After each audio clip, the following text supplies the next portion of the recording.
thing across the side there with my No, it honestly looks my really cool. coming up. Yes, we were talking about this backstage, but we are live, guys. So, howdy, everyone. Welcome back to pretty much like a comeback episode of Insert Title here. I'm your host, Raul Reads. Today, I'm joined by the authors of October Screams, a Halloween anthology. I practiced that. And it's by Kangas Can. I believe that's how you pronounce it. Publishing. We have one, two, three, four guests here today with us. Would you guys like to introduce yourselves for our lovely audience today? Oh, we can start with Larry. Oh, I was gonna say, who's gonna Rusty. Sorry. Sure. My name is Larry Hinkle. I am the probably the least famous author you've never heard of, and I write short stories. I only write short stories. I've never written anything longer than 5,700 words. I've made the last 3 years in 2020 and 2022. I made the preliminary ballot for the Stokers for short fiction, but not the final, unfortunately. But still, I made the preliminary, but I can't publicize that. But that's a whole other thing because I'm mad at the HWA for that. Anyway, my first collection is coming out in February in 2024 from Trepidatio Publishing, and it is called The Space Between. You can go ahead, Cassandra. Okay, so I'm Cassandra Dacus, and I am a pretty new writer. I actually only started publishing this year. In fact, my story, The Collecting, which you can read in October Screams, a Halloween anthology, was my first pro sale, but not my last, because I have more that I'm going to tell you about. I actually have four forthcoming short stories. Like Larry, I write short, so that's what you're going to get. But I'm really excited about the ones I have coming. I have one coming. My first attempt at splatterpunk is going to be in an anthology edited by Judith Sonnet called Scraps, and that's coming in January. I have a softer story called The Horror at Foxglove Farm, which is coming in Dark Blooms, which is an anthology about coming of age, girls coming of age. And that's from Ruth Anna Evans, and that's going to be, I think, in February. And then my two next pro sales, A Gift for the Bitch is coming in Escalators from Hell, which is in From Beyond Press. And Emily's Teeth is in It Was All a Dream too, from Hungry Shadow Press. You can probably guess what that's about. But I'm really excited to write and publish more. And thanks for having me on. This is fun. Oh, it's so cool. You have like a really busy year. That's cool. I love that. It was all a dream. I believe I interviewed them. Yes, I think for the first. Yeah, so this is the second one. So it's more like your horror movie tropes, writing them the way that you want them. So I'm doing that. Looking forward to that. That's so exciting. And real quick, Kat, this is not your first rodeo. We've been here before. Yes, you're a returning guest. Yeah. How are you doing today? I'm doing good. Last time I was here, I was promoting a charity anthology, and I pretty much only had short stuff.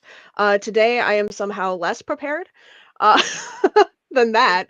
I have moved into novella-length fiction, so you can catch my found file, epistolary, dark web horror story, Revenge Arc. Oh my god, Cassandra has a copy. You can get that at Archive of the Odd. I just released Puppet Shark, the novelization in collaboration with SRS Cinema, which you can get on Amazon. And my first collection, Kill Your Darlings, is coming out at the end of the month. You can pre-order that through Psychotoxin. And I'm going to be Slashik Press, I have a list on a different tab. I don't know why I did that. Slashik Press is releasing the Desert Island Game, a novella that I have coming out next January. And then in February, I have the one in Dark Blooms, which I'm glad, Cassandra, that you mentioned. Because I think we lost Kat. Kat, are you still there? I'm still here. She got excited. Hello? She got too I left. She froze for a second. She rose. Oh, okay. But yeah, it's always a pleasure to work with Ruth Anna. So I'm excited for Dark Blooms as well. And yeah, that's That's it. Oh, yeah. What about you, Philip? What are you working on? What can we expect? Yeah. So Philip Fracassi, I just had a book come out called Boys in the Valley. It came out from Nightfire. I got a collection coming out in April of next year called No One Is Safe, with Lucky Press of my third collection, and then I have a science fiction novel coming out in January of 2025 with Orbit, called The Third Rule of Time Travel. That was just announced. Ooh. So that's my upcoming book release stuff. That's so far Very away. cool. I heard 2025, like, Mm. I know. No, give it to us now. I know. It's a bummer. But I have I haven't announced it yet, but I have a novel coming out at the end of next year as well. So, but it hasn't been announced yet. So, Which one are you there'll be a couple books next year, and then January I think 25. kind of just announced it. 2025, there'll be a couple more. like, yeah, I think What? you just announced it. I think Yeah. you kinda just We're announced live. I guess. I'm not going to say who's coming out from them and all that stuff, but they'll probably be the next couple of weeks. I think. I don't know. So, Also we have a really phenomenal shirt, Philip. I would not Yeah. forgive myself if I didn't bring that up. I know. I'm a 14-year-old boy as it pertains to music. I've got the tattoo, so Oh, look at you. I'm also a 14-year-old boy. Oh yeah, nice. We're Blink fans. Yeah, I know. I'm a fan. I'm currently working on a it's a novel, I guess, and I Miss You is part of it, and it's like it's part of a scene like that I'm writing. Oh really? So, as soon as I saw your shirt, I was like, it's following me again. Yeah, it's a great song, man. They're developing in their old age. They're getting more. You just dropped a new album too, right? For the last time. They just released an album last week. It's the number one album in the country. Yeah. Yeah, I just saw that on Billboard 200. Yeah, that's love right there. That's talent. Obviously, people really love them. But today we're here to talk about an anthology, and October Screams. I think Red Go was the one that brought this up to me to check it out, and I was like, you know what, I'm a big fan of anthologies, and I saw Kat, you're involved, and I was like, you know what, I've spoken to Kat. Let me actually, like, who's the publisher? You know, who do I contact? And you directed me to your editor. And first of all, I'm a really big fan of people who like get shit done. Like, contact you, like, here are the names, here are the people, like, he has how to reach them. You know, like, it's just makes my job so much easier. But October has passed, but I feel like spooky season never ends. It's still screaming. It's still you know, it's year round pretty much. How was everybody's October? Do you feel like Halloween this year was kind of like a miss, or was it just me? Like, I feel like there was a lack of trick or treaters everywhere. Yeah. So my Go ahead. I was Sorry. going to say that my so in our house I have a son who is 13, and he decided this year that he was too old to trick or treat. So there was like, we didn't have any of that going on, and I feel like it was also like we didn't get a lot of trick or treaters anyway. Maybe all the kids just decided they're lame.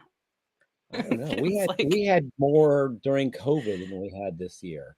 This year was Weird. really, really down. I was bummed. I mean, I'm happy that I got a whole bunch of candy left over, but I had to take all my decorations down today, so it was a sad day.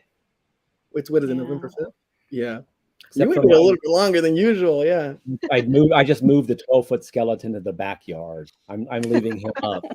Wasn't allowed to leave him out front, but he's out back now. Yeah. Is that where he hangs out, like, year round?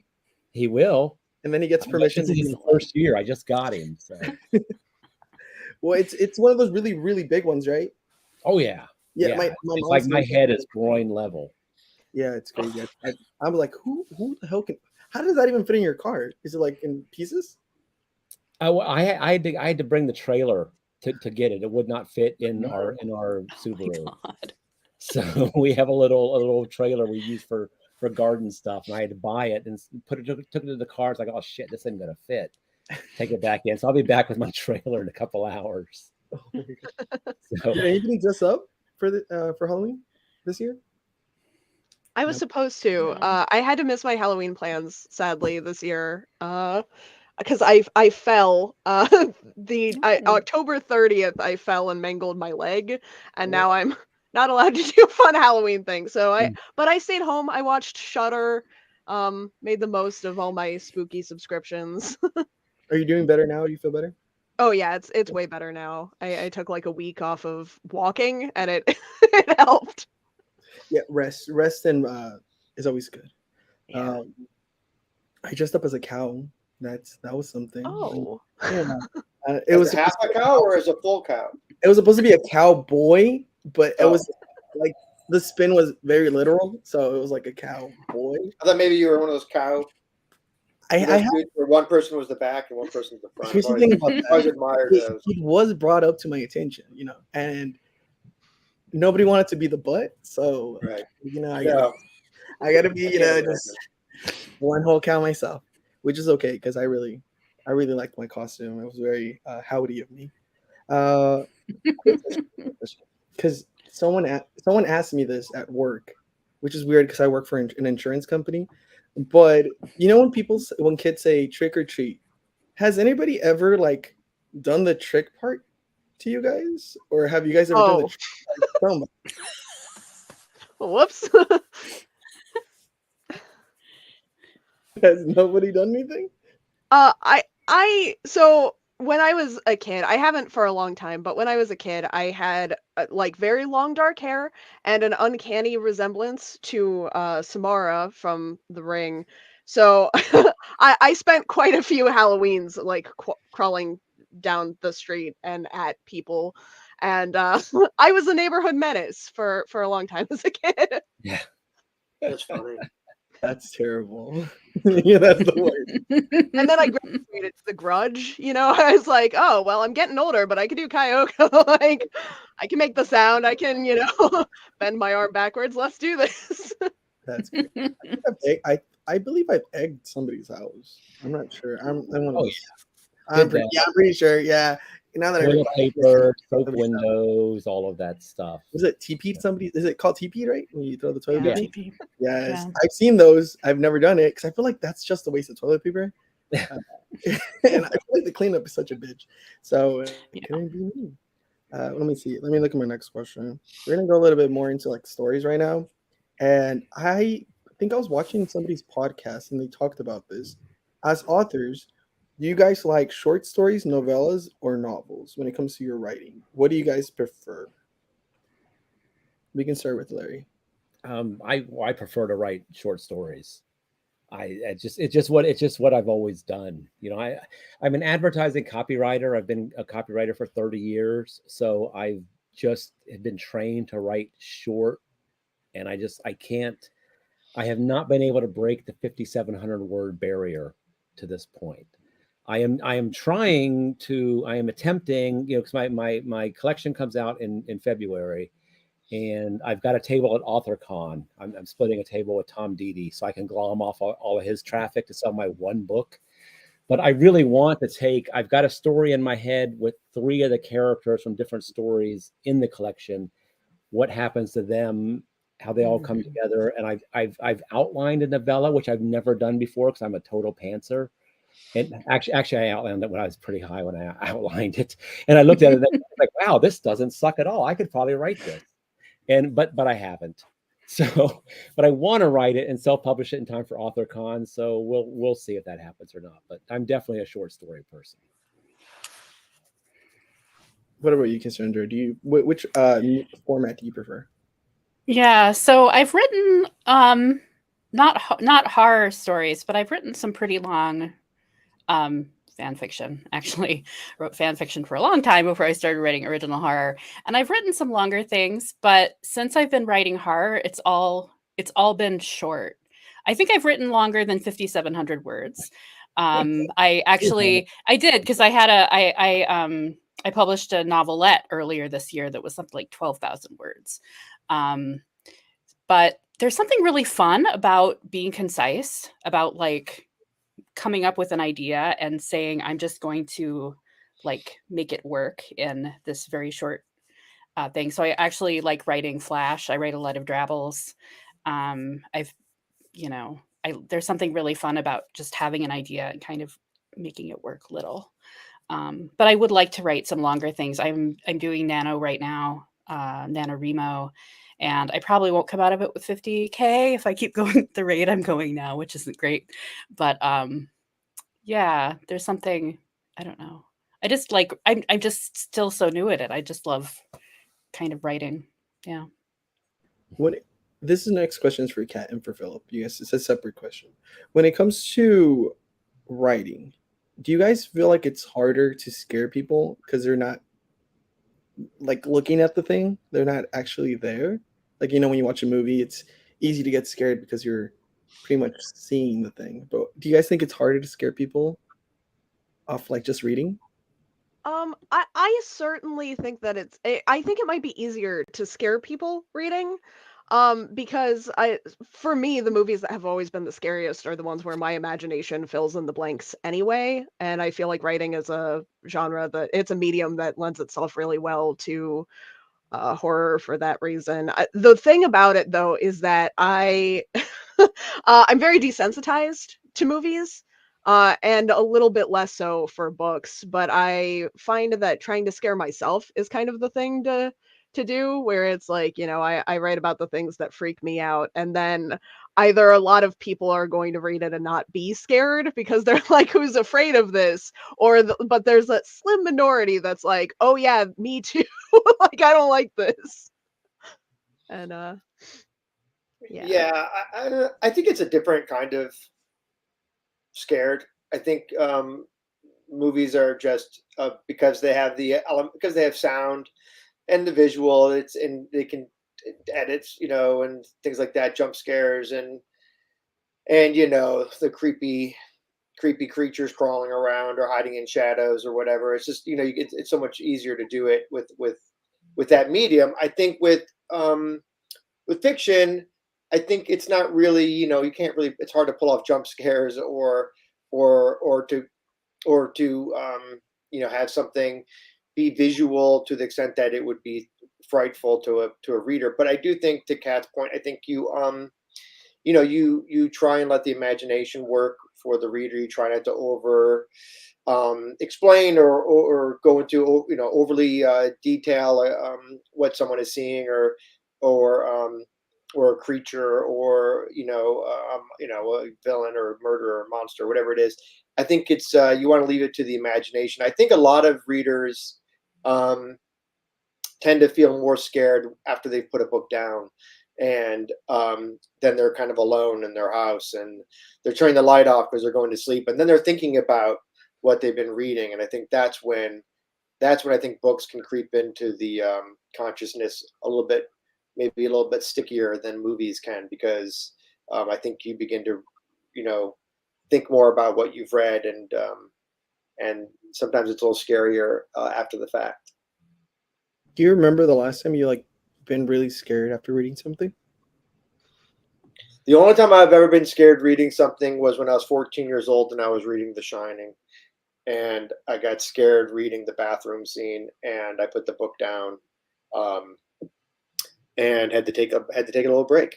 Had to take 5. But that's the only time I ever had to put a book down because I was so frightened. I mean, there's things that that are frightening, that are horrifying, that have disturbed me, which I think is kind of what maybe you try and do a little bit more fiction. Is you try and disturb, you try and creep out people or make people unsettled, versus jump scares and stuff like that. But that was the only time I think I could say I've been scared by reading a book. But I've been frightened plenty by stuff that I've read that has come back to haunt me, or I think about days later, and it creeps me out. Yeah. There's a story in this book by Rebecca Rowland. I think is it called Iron Maiden? I think. Now let me look this up real quick. Anyway, it has got the closest thing to a jump scare, a written jump scare that I've ever read. And it is called the Iron Maiden. And in the middle of it, you're just reading along, and all of a sudden it's like, bam! Spoiler alert. crap. It just came out of nowhere, and I've read it a few times trying to figure out how she did it, and Cool. it's another plug for the book there for people to buy it, and you will see. But she did pull off a jump scare in a short story. So That's talent, by the way, guys. That's talent. That's hard to pull off. Does anybody else remember it like a moment where you've been really scared after reading something? So that was a reason why I liked like creepypastas so much, because on the internet it's like the Wild West. You can post anything. And I remember Unsettling Stories posted a series called Runners, and it was about mushrooms. That reanimated things, and it's I've seen a couple people compare it to What Moves the Dead, but What Moves the Dead is like very beautiful and poetic, and I think a lot softer than Runners. Runners was like every chapter was a new nightmare that you were just kind of stepping into, and I thought about that all the time, like going to sleep and waking up. I'd be like, oh man, could mushrooms do that to me? Like, it just that was one. I think the only time it's ever happened in a published book, and I know everyone says this. I'm sure that everyone's sick of hearing this answer, but the only time in a published book that I've been like, maybe I should put this down, and I didn't, was Jack Ketchum's The Girl Next Door. Just like there's a point at the end where it's like, I don't know that I should be reading this. I won't read that book. I know That's an intense book. Yeah. Yeah. What is it called again? The Girl Next Door. And it is, whoo boy, it's a lot. Not for the faint of heart. Faint of heart. I'm very tempted to pick. That's the same thing that happened with. I don't know if you guys have read A Little Life by Hanya Yanagihara. Yeah. Like, it makes you cry, and it's like really like emotionally like heavy.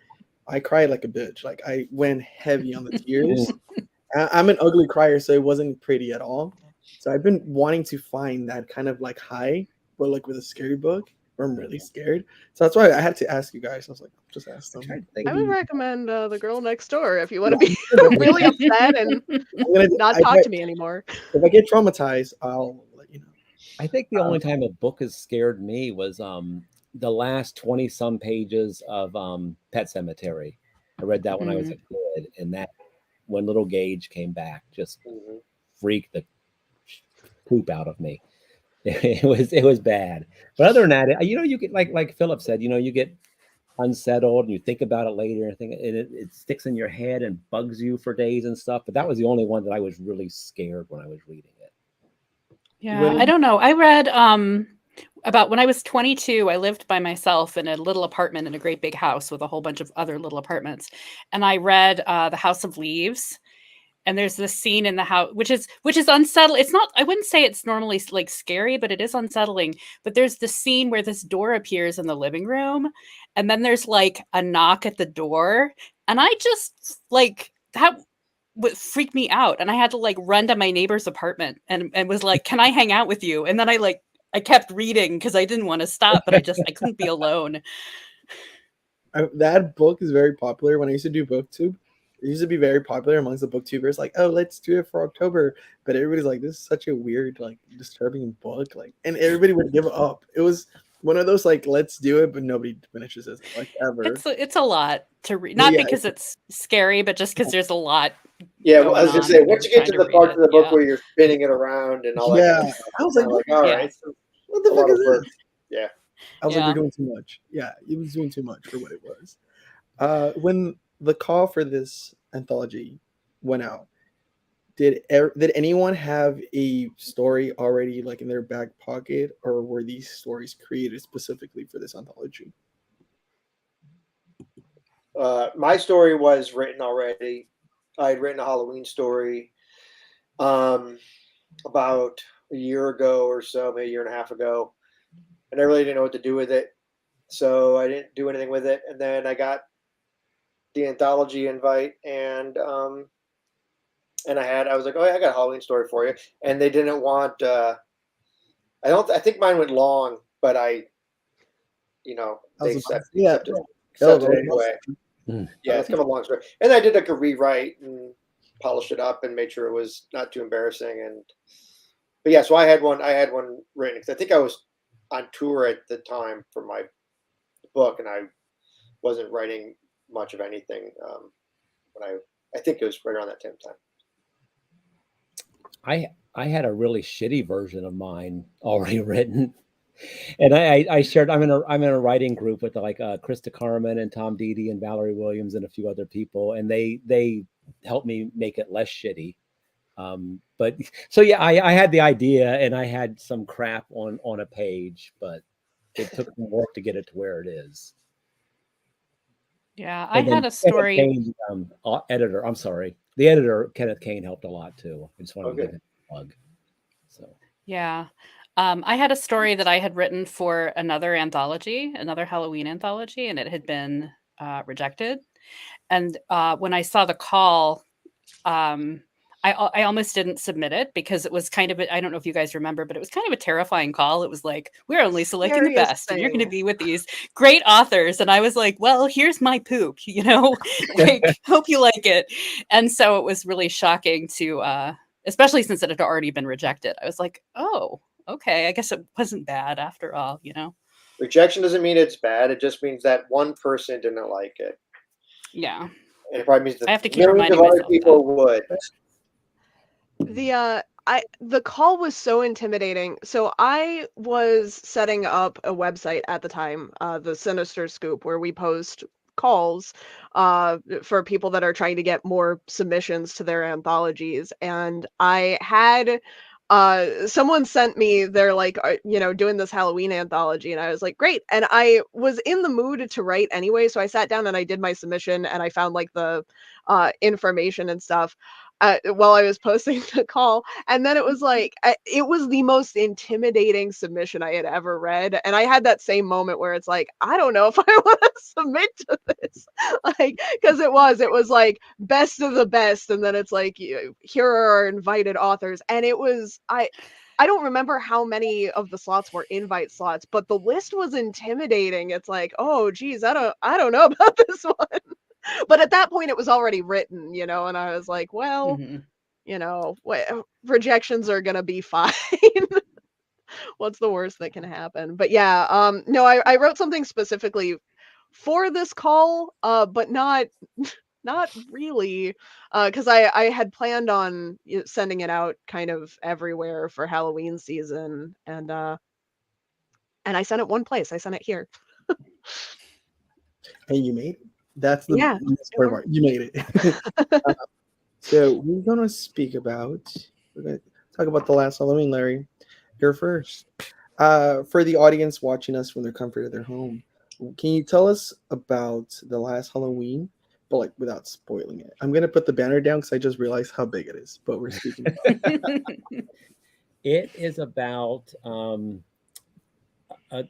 a father who realizes that this is the last Halloween his little girl is going to want to go trick or treating with him. Much like Cassandra said earlier, her boy doesn't want to trick or treat anymore, and it's just been like something they do every year. I don't have kids, so I got the idea from my business partner. It was complaining one day about how his daughter didn't want to go trick or treating anymore.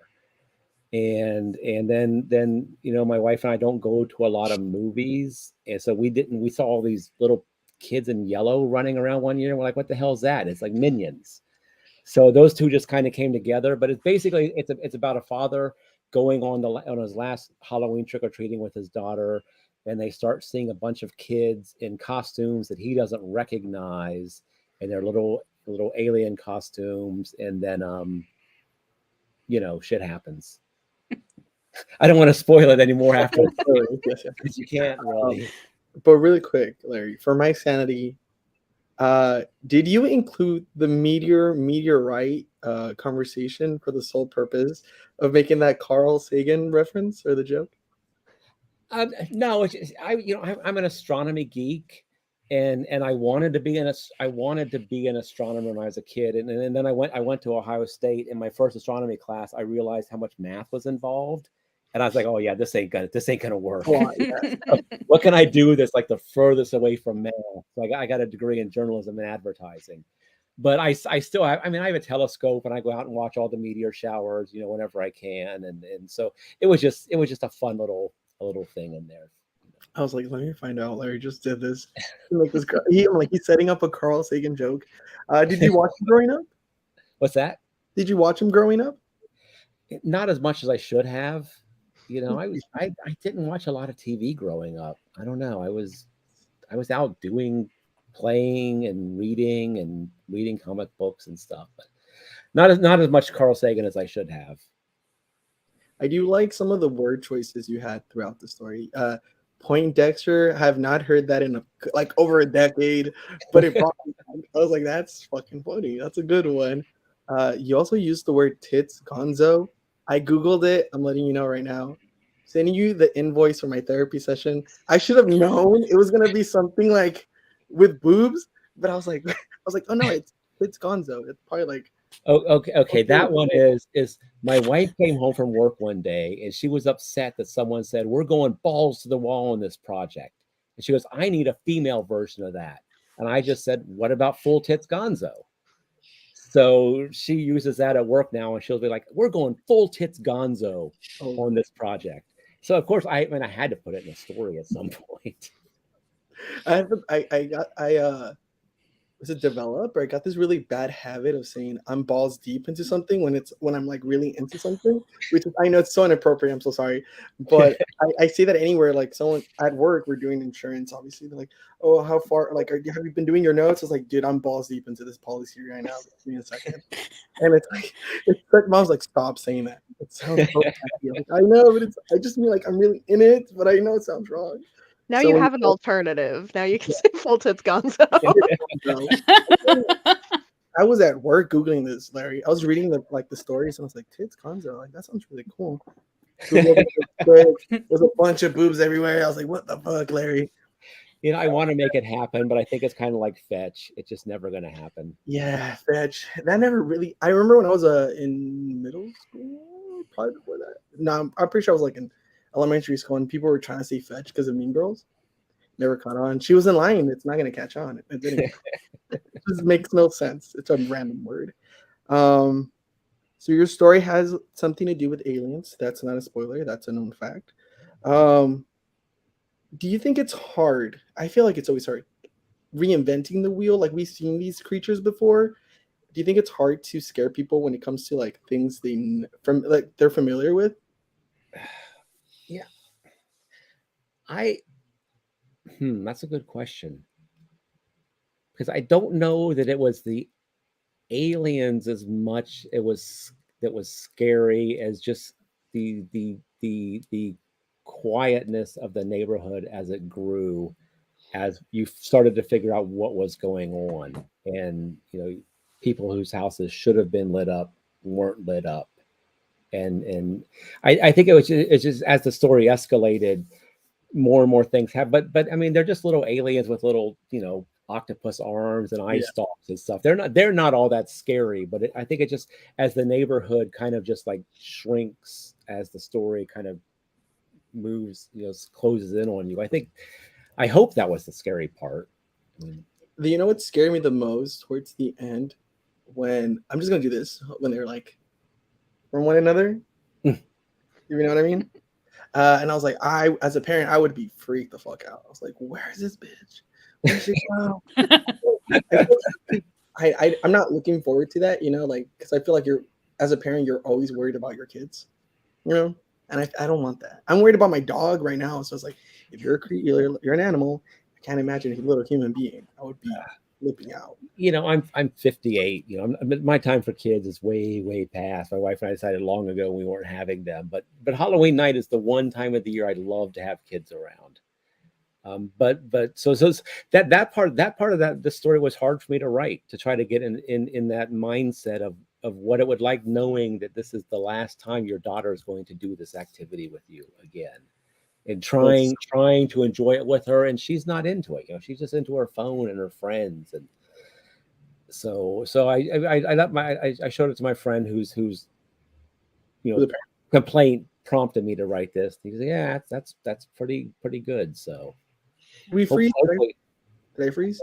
I think we're frozen. Oh, Yep. I'm frozen. you're back. I'm frozen. Yeah, I'm in the garage, guys. Sorry, Larry. Go ahead. But well, I'm sorry, I finished. I said I was done. Okay. So I want to actually play a little game with you guys. Not trying to sound like Jigsaw over here. Well, hopefully it lets me do it. Is there any more? What happened to the other two? Okay. Well, let me do it. Yeah, buddy.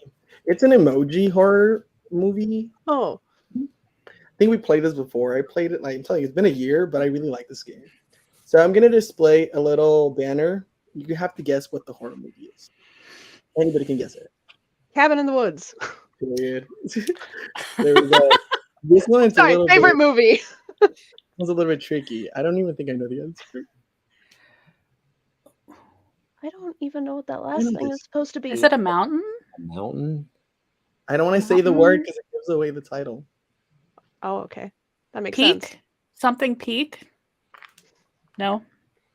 I'll give you the first. The first thing is a house. House. No, thanks for that. No, The it's like second a thing is a ghost. title. That was actually a good House on hint. Haunted Hill. Yes. It's a thank you. hill. Oh, That's not really a hill, but I No, got you're criticizing my hint. That was a good hint. If you said the last one's a hill, that would have been. Yeah, see, That would have been too much. Hold up, that's why I was like, I'm not trying to tell you what it is because that one really gave it away. This one's super easy. Ignore his hand. I panicked. I was talking to Larry and I panicked and I just put it, but it's the same gender, okay?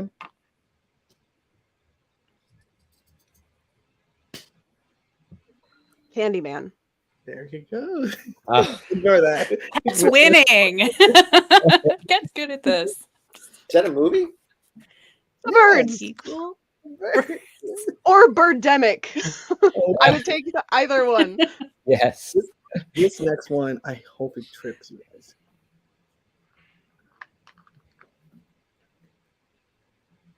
Flagstaff mustache. Yes. My favorite movie. American Psycho?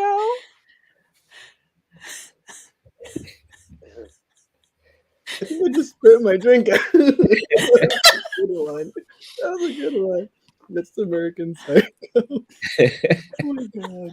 Mustache equals psycho? Is that what? Yes. Okay. I couldn't find one with a shaven face. It was really hard. Whew. Sorry. So besides Larry's story, I don't know. Maybe I'm wrong. As a reader, this goes for Kat, Cassandra, and Philip. I feel like all of your stories were like, how do I describe it? Through like an anti-hero lens. If that makes any sense? Like your main characters or like the person we're looking at. I feel like, I don't know, maybe not Cassandra's necessarily, but for sure Cats. But like you're rooting for them. I don't know. So we're gonna go on to the next story, 11-1, which is Philip's. It's practically a novel. I was like going through my Kindle. I was like, oh, I'm not done. It's a really lengthy story, but it's a good one. Yeah, it's long. So what I really liked about let me lower the banner because it's I got to figure out how to make it smaller. What I really liked about the story is when you know when you like you think it's gonna go somewhere, but it goes somewhere else, but you're actually happier with the end results. Was that on purpose? Did you want to trip up your reader and be like, got you? No, I mean, I'm never really trying to. I mean, I should say that. I mean, I wasn't so much a twist oriented type of thing. It was just more where it went where it was always going. It was just it was a breakup story, Halloween themed breakup story, and that was kind of the root of it. And so yeah, so I don't know. I just kind of went where I had planned on it going. I think a lot of times when you present a scenario, people individually have their own idea of where they think the story is going to go, just because you've set up this, it's like setting up a stage, and you bring in the audience, they all look at the stage and they kind of have their own idea of where they think maybe what's going to happen there, but sometimes it's not what they think. So I think you're always trying to surprise a reader, I should say, especially in a short story. you want them to be. You never want a reader to know, oh, now this and this and this and this are going to happen, so why bother reading the story? So you always want to surprise the reader to some extent, although sometimes it is more about the journey. But yeah, no, I don't. I think it was just kind of like I said. I think it was always where I thought it was going to go. I think I think some of the things I did to get there were not necessarily the way I thought I would get there, but yeah, I just kind of wanted to absorb absorb a lot of the feelings of not necessarily Halloween, but that day after feeling of, okay, now it's the sun's out, we got all these spider webs and skeletons, and it's all kind of sad. So that was kind of the feeling that I was trying to get across, I think, with the story. Yeah, I had been busting I'm sorry, I've been busting my brain trying to figure out what 11-1 the title meant. I was like 111, 11 and 1 equals 12, and then you just said the day after November 1st. Oh, yeah, I'm such an idiot. It's the day after Halloween. Every time. Yeah. Hey man, 11-1. Yeah. You caught it. That's so good. I was like, that's genius. Actually, that's really good. I was like 11-1. I was like, why not 12? But that's so fucking good. Yeah, which is another thing. Like when Halloween-y things start happening, I think it also is a little bit more unsettling.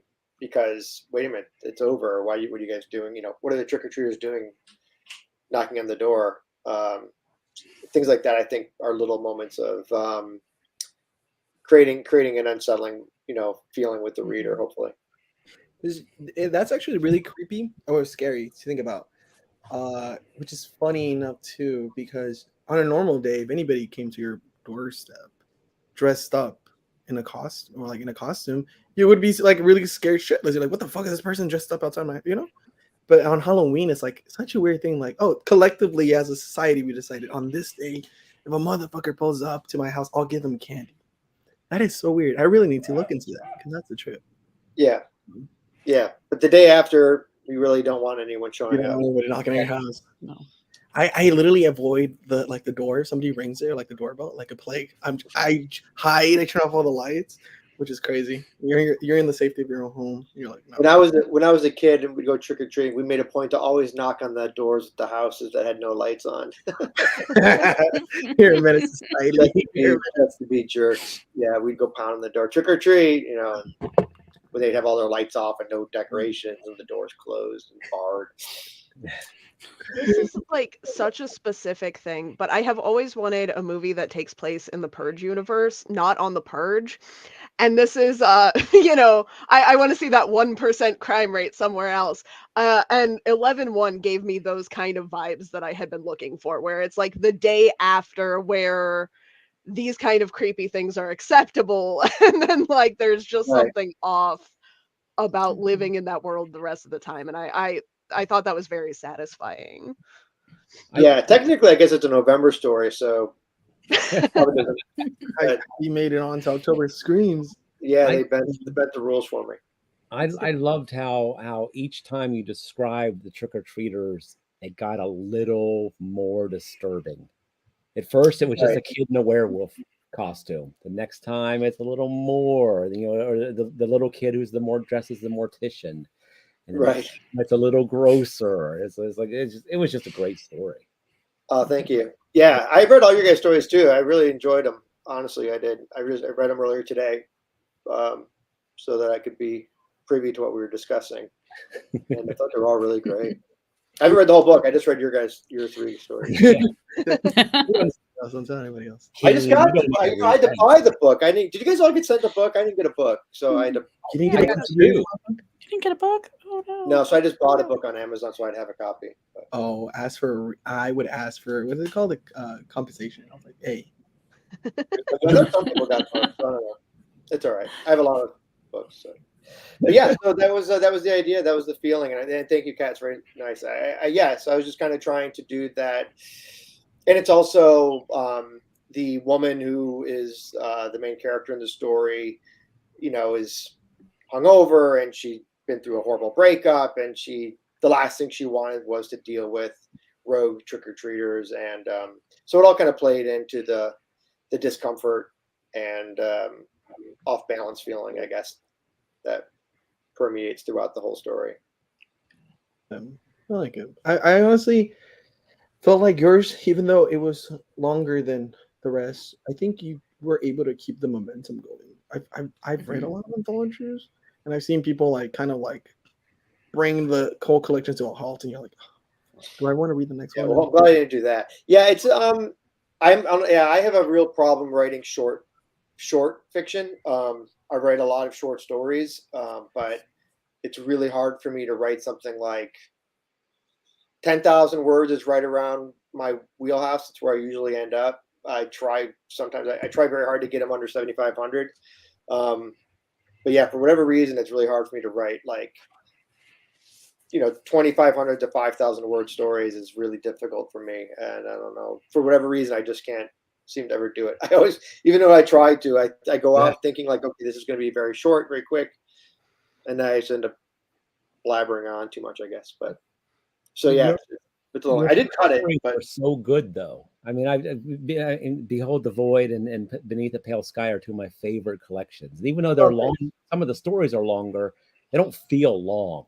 No. Yeah, Beneath the Pale Sky, I think, has like 3 stories over 10,000. Where May 4, yeah, it's a lot of big stories in there. But I feel like it's I was going to say something before we get to Cat, because I'm just running real quick, if you don't mind. I just want to say, because I meant to say it earlier, and I didn't want to interrupt, but you guys were talking about how you didn't want to submit your story, or you felt whatever, intimidated or whatever. Well, I'll tell you, it's and the ones I always like to tell the story to new writers, or because about their work, is because I had a story, and speaking of Behold the Void, I had a story called Failsafe, which actually is a pretty short story. It's only about 5,000 words.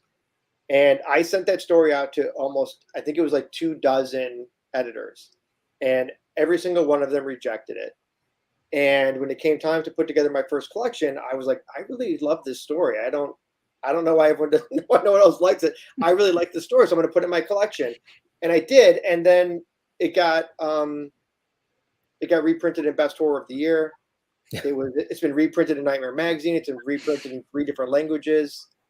And it's being made into a movie by like Universal Pictures. So all that to say, don't feel bad when people don't like, when editors turn down your stories, you guys, and don't feel intimidated to send your stuff out, because it's just, you never know, and one voice is not the end all thing. So just stay true to your work, and don't worry about those little hiccups. Sorry. Thank you. Sidebar. That's good advice, though. That's really one good. of those things people tell you, but it helps to hear more than once. Yeah, because you forget. You get like a string of rejections, and then you fall back into that habit of like, oh no, I don't want to send anything out. But it's good to hear a lot. Sorry, it's bringing up the questions. I have another game for you guys. It's trivia again. I did a little poll yesterday, and the on Twitter, or X, what it's called now.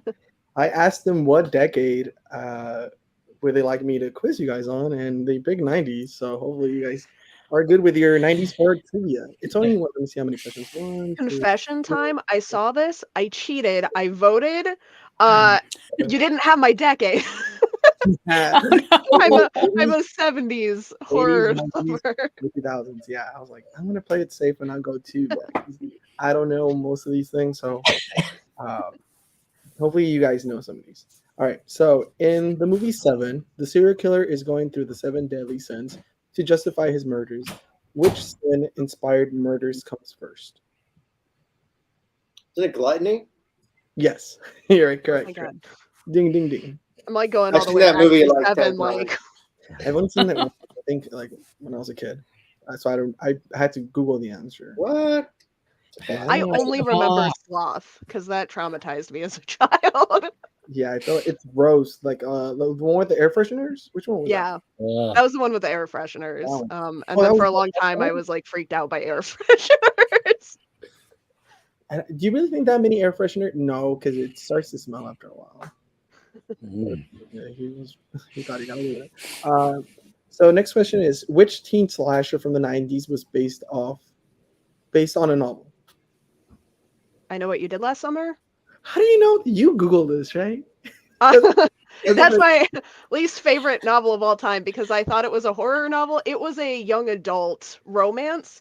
A Oh, lot is of it people don't really? know that, but I have read it and can confirm. Oh, interesting. I thought it was horror novel too. Yeah, I didn't Yeah. realize it was. That was Because like that my author does like I don't remember the name, Mm. but they have like 3 or 4 books in that same vein, right? Like the yeah. YA. And I do think the other ones get a little bit more slasher oriented, but I think people that watch I Know What You Did Last Summer and then go in expecting the book to be the same like I did are going to be very disappointed. Disappointed. Yeah. What were the sequels? Like I Know What You Did in the Bathroom. They did make a sequel to that movie, I think. Yeah, I still know what you did last I summer. still know. And then Oh, you did last summer, yeah. even though at that point it was 2 summers ago, and then there Summers was ago, I'll right. always know what you did last summer, at which point it The was next 3 one- summers. The third one's gonna be. I'm pretty sure I know what you did last. Yeah, I'm summer. pretty sure. Yeah. It's time now, and I don't. Seriously, I know what Was you it did last you that did that thing last Really, summer? yeah, I think it was It was you. Right? 90% positive. I know what you did last. So the next question is: Friends superstar Jennifer Aniston got her start in. Leprechaun. Did you say Leprechaun? Leprechaun. I knew that one. That's Right, and I was like, pop trivia, man. That's classic pop Holy trivia. dude, it's your first episode back. Don't be too hard on these people. Just go easy on. But actually, that's my mistake because the same thing happened last year. Doing a horror movie trivia with horror authors. I was like, bro, you might as well just pick something else next time. Right, so let me finish this one. Yeah, sorry. I got excited. The Blair Witch. Oh boy. Oops. Ah, Oh no. froze. You I think froze. you gotta froze, repeat the man. question. Did I freeze? Yeah. You gotta Froze. repeat it. Yes. You got It was the Blair Witch. She did it. Okay, so Blair Witch. the Blair Witch Project took place in the forest of which state? New Maryland. Jersey? Maryland. New Jersey. No, I it's don't know. Maryland. Pine Barrens. Yeah, Maryland. I was thinking about the Pine Barrens earlier. I don't know. Oh, 30 well. miles up the road from me. I've never seen that movie, by the way. So Which is should funny see it. because before I moved to Maryland, I thought it was New Jersey. Really? So now that I we- have an excuse. It's like some people do think it was New Jersey. I haven't now seen that- that in yes. so long. Now that I live in Maryland, I know it was Maryland. This could be a stupid question, but answer it honestly. You know how it says based? It's like the title card or the tag is like based on a true story. Are they fucking with us, or was it really based on like something that happened, or is that just like to sell the movie? Does it say based on a true story? I think so, right? Or am I true? No, I don't think it is. It's all made up. It's all Yeah, made it up. feels like it's I made don't up. think you can say that. I don't know. They might. Maybe they do. I don't know. I don't know, because there's that like Wolf Creek opens with based on a real story, and then the real story that it's based off of is that sometimes people go missing in Australia. Right. So like Right. They say that to make it scarier, and it's just kind of like. Well, I think that's just like a marketing thing. Reach. yeah. But if they make a movie that based on a story that somebody actually wrote, then they'll be inspired by it. But when it's a made up thing, yeah, it's Inspired by Our last question is super easy. In Scream, what is one of the rules to survive a horror movie according to Randy?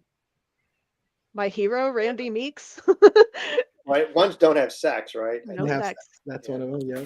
No Does drugs. anything- No alcohol. Never say I'll be right back, because I'll you be won't right be back. Do you guys think you guys would survive a horror movie or not really? What do you It depends on the movie. It depends on the genre. Yeah, which movie? Oh, I was like, asked- I would I've done die. I did Flash an interview. I did an interview recently, and they said, would you be the final girl, or would you be the first one to be killed in a horror movie?" And I said, I would absolutely 100% be the first one to be killed. I would be the one who was like, everyone's going like, "Why are you doing that? It's such a bad idea." And I'd be like, "No, I'm going to go outside and check it out, see what's going on." Don't worry, I'll bring this bat. I'll bring a golf club with me. literally I me. think I'm so sorry. Go ahead. Go ahead. Oh no, I think I do really well in like like a British zombie movie. I could fight British zombies. I could not fight like Korean zombies. They're too fast. I don't stand a Yeah. chance. I feel like I could do slow zombies. I don't think I could do the fast zombies. Yeah, I Slow could, I zombies, could, I don't I really could get live the in a big deal. Romero zombie film Yeah. Yeah. because they're nice and slow and plotting and I'm like, I know how to barricade. I can ration food. But if you ask me to run away from like a horde of zombies, See, I'm not gonna No, do. no running. It's not worth it at this point, especially if you're like in a post-apocalyptic world. I'm not gonna struggle for this. You might as well just kill me. I actually would love to do like a whole Drew Barrymore scene. I'm like, hello, making popcorn and shit. Which is funny enough that I'm in a garage and there's like a right in front. I'm looking at it. It's a refrigerator full of beers, and there's a garage Oh. a little right behind me. dangerous. I recreate them stuff right now in front of you guys. And there's a dude standing just on the other side of you. This is a really big garage, by the way. There's a bunch of like, I assumed it was your, mailman. oh my god, yeah. Hmm. That's why he has that sack. Oh my god, it's like, who's that man standing behind you? Don't scare me like that. I do jump. I get spooky. Our next story we're going to be talking about is the collecting, and this one is by Cassandra. Let me put the banner down. So Cassandra, tell us a little bit about the collecting, without spoiling it though, because we want people to read it. Yeah, so the collecting is about a weird little family that the children go trick-or-treating, but instead of collecting candies, they collect dreams and memories and emotions, and then they bring them home, and other stuff happens, and you also meet their mom.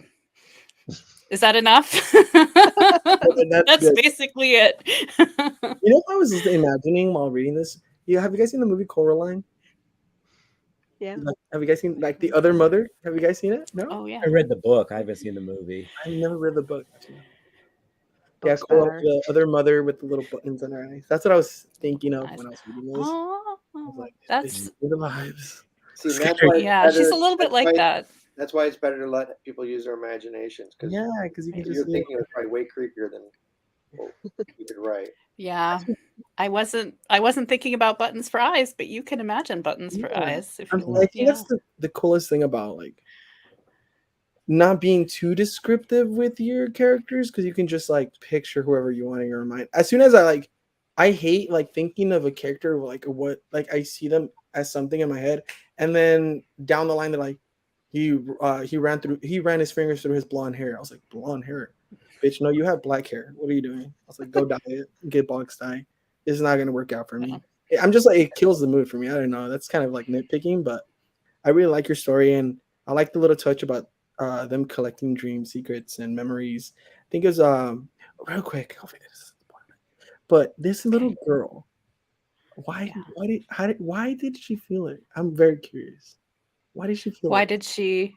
Like she sensed it. Oh, I think that there's maybe something special about her. I Yeah. didn't, it was that, and clearly this is again like not a spoiler, but like the mother like senses that there's something kind of special about her, and maybe I don't want to say too much because describing it, but you can kind of think about why that might be. It might be situational, it might be her as a person. I don't know, but it was I don't know. Yeah, I really love that moment too. That was a great moment in that story. Thank you. The touch with the trick or treater. I was like, highlight it. Yep. Good job. Thank I- you. Let me see. Like, let me look at my notes really quick before I move on to anything else. Oh, there it is. Here it is. When it comes to writing these stories, how long does it? Because I feel like I've never seen anything like this. How long did it take you to come up with this concept? Or this like?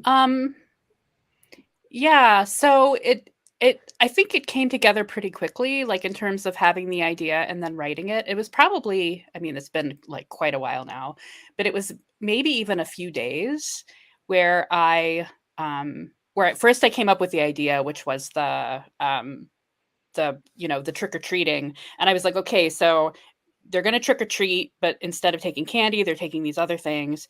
And then it was like, well, okay, so what are they going to do with them? And then that sort of leads into that. And then it's like, I can't just, that's not the whole story. Like, that's sort of an interesting background, but then something else has to happen. And it's like, well, what if a trick-or-treater comes? Right. And then who's the trick-or-treater and what's going on with that? And so that sort of, once I had all of that, it was just sort of sitting down and writing it. And it's not a very long, I don't even think it's 2,000 words. Maybe it's a little over. It's not very long. So it might have taken me a couple of days to kind of draft it out.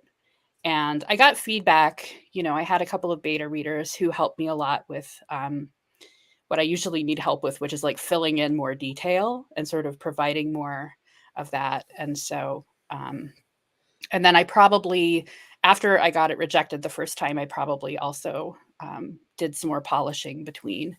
But it was pretty quick. So I don't want to answer this question for Cassandra, but that's just how her brain works. Like, I've beta read a lot of her stuff. She's just always coming up with these like really ethereal, like messed up things that are just fantastic. Did you say this was the Thank second you. story you sold? I think it was the second story I sold. Yeah. I go back. I'm thinking now, like the second story I sold, and it was shit. I can't believe that's just your second story that you've sold. I know it was crazy. Thank you. I have sold other stuff that's worse than that. If it makes you feel any better. Like, not everything I've published has been great, but yeah, I'm really attached to this one. So thank you for that. Yeah. That's so nice. I like that. We're gonna move on to the next story because we're actually almost done today. Our next story, I'm gonna put it up really quick. Any Other Wednesday in a Bar, which is a really nice title, and that's by Kat. All right, Kat, let us know what this story is about. No spoilers. I do have some questions, but no spoilers. It is about the one woman in a bar that is dressed up for Halloween, and the person watching her pick up a man. And it's an incredibly challenging one to talk about without spoilers, but I think that sums it up pretty well. What I really liked about your story was the whole time I was like, is she not? And you know what I like about it? It's, you don't know who's in control of the situation for a good minute. You're like, who's really calling the shots here? Yeah. And I think you did a really good job at executing a story with something that we've seen before without being super vague. Yeah, I really enjoyed your story. The guy in the story is a little cringe at times. Yeah. Do people really talk like this? But I know there's people who really talk like that. Yeah, that's the thing, is like, as someone that spends a lot of time in bars, I watch these situations and it's like, this can't be real. Like, this is a movie scene that's happening and it's bad. It's poorly written, but like, you see these things and you're like, oh no, I've got to write about this. But then it's very hard to translate because people will think that you're writing like, in a very cringy way. But people are really that cringy, like the way they talk to other people. And there's like one line that he says. I was like, I don't know. I was like, dude, I hate being a guy sometimes because what the fuck is this? Like this? Why would you talk to another person like this, man? This is just fucking disgusting. So before we go, guys, I know we did elevator pitches earlier. Can I just tell Kat how much I love the last line of her story? I want to say that too. Oh, thank you. It's like I didn't want to mention it because I thought I was going to spoil something. Oh no, I'm not going to spoil it. Oh, you're not spoiling it. No. You're I good. love stories. The last line is just like a little freaking dagger, like Ararat by Christopher Golden. The last line in that was just like killer. And yours is, you're reading along, it's like, holy shit. Yeah, that the last line was phenomenal in this story. I just wanted to tell you that. So Give you one last little treat, like on your way out. That's what I really liked about it. I was like, how am I going to mention that without like spoiling it? I didn't know how to be vague about it either. It just like it brought everything around, and it's like, damn, this is good. So, Thank you. You know what I thought of? You seen I know what you did last summer, right? Yeah. You know the tire scene. Oh, That's what I thought yeah. of. Like I pictured like that, like in the like that little scene when that happens. I was like, oh, that's what I'm seeing in my head right now. But instead of the fisherman, it's this person. But before we go, guys, I need you guys to let the people know where to find you. Anything you guys have coming out. Shout out to Kangas Can Publishing. You guys are amazing. Thank you for being super chill. I've had so much fun with you guys that I'm doing it again on November 26th with a couple more authors, and it's going to be a lot of fun. But go ahead, guys. Let the people know where they can find you. You can go. You can go, Larry. You can go first. Oh, I go first again. My picture's there in the first one. Yeah. You can find me. My website is writtenbylarry.com. My collection, my debut collection, comes out in February of 2024.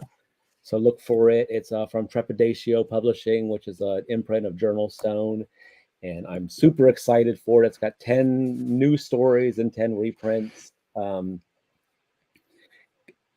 Yeah, it's a lot. You know, it's funny because I started out writing horror comedy at first, and I've kind of like progressed since then. And there's a lot of funny stories in it. So I got like Jeff Strand gave me a blurb, you know, because he's one of my idols and really good friend of mine. But some of the stories are really personal stories about two of them are about like dealing with deaths of my dogs over the years. So and I just hope people like it, you know. So that's it.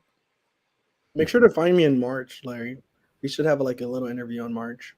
And my partnership ends with Shadow Sparks by then. So No, I'll totally do it. Yeah. you find me. You can go Okay, ahead. I guess. Yeah. Okay, you run so down I'm the road, next. right? So I updated my little name tag to my, oh, can I do this right? There we go. To my link tree. So everywhere I am on social media, to my website, is going to be listed there. And as I have little stories coming out, I post them to the top. So there's also a couple of my more recent stories if you want to see those. And then I already mentioned I have 4 stories coming out in anthologies next year in Scraps, Dark Blooms, Escalators to Hell, and It Was All a Dream too. And hopefully more. Hopefully I'll stop getting rejections and we'll get some more acceptances, and then I'll get more too. But there's a lot lined up already. Escalators to Hell sounds like an interesting anthology. Just trying to figure out, is it like a mall theme or is it just? It's a mall theme. That's Yeah, so it's mall cool. Yeah. horror. Oh, that's Yeah, really? so I'm excited about that. So fun. John Mulhart. Also really excited about that one. I'm blurbing it. And I have not gotten to your story yet. I've read like one story, but it's so good.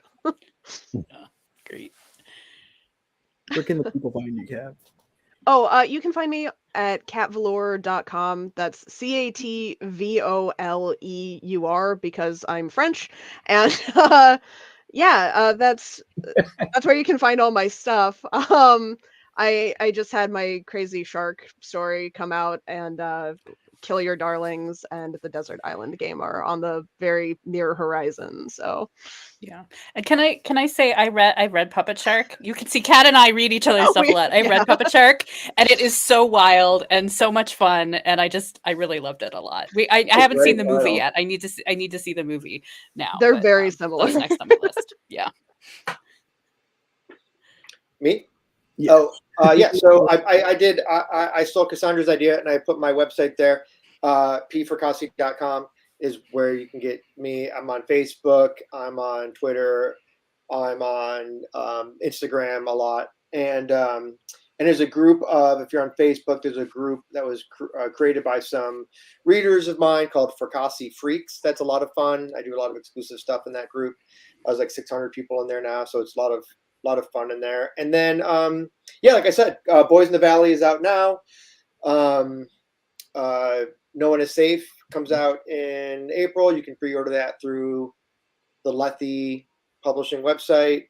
And I'm probably going to have a surprise novel coming out at the end of the year, at the end of next year, which I have to announce. And then I have a science fiction novel called Third Rule of Time Travel coming out in January worldwide from Orbit US and Orbit UK. So that's kind of what I have And I have a few stories coming out here and there as well, but I don't know when those anthologies are happening. So You guys are really that's it. busy. That's crazy. Like, you have really. I see. I couldn't even remember. Like, I couldn't even remember half of these streams if it wasn't on the same day. You know, on Sundays. So I just want to say thank you so much, you guys, for joining me today. It's been a long time since I've done something. I'm a little rusty. I actually have a stomach bug today, so Oh. I'm glad that I was able to like fake it till I make it. I'm gonna complain. I'm gonna cry after this just because my stomach hurts. But thank you guys so much. Make sure to pick up October Screams, a Halloween anthology by Kangaskhan Publishing. Make sure to check out everybody's works. I will be linking links down below. Just give me a second. I'll probably be by tomorrow. And you guys make sure to check them all out because I had so much fun. Hopefully you guys enjoyed yourselves as well. Yeah, And- thank you. Thank Oh, you. thank you. I appreciate it. And we will see you guys next week at the same time, same place. All right. Bye, everybody. So let me drop it. Bye. Bye. Bye. See ya.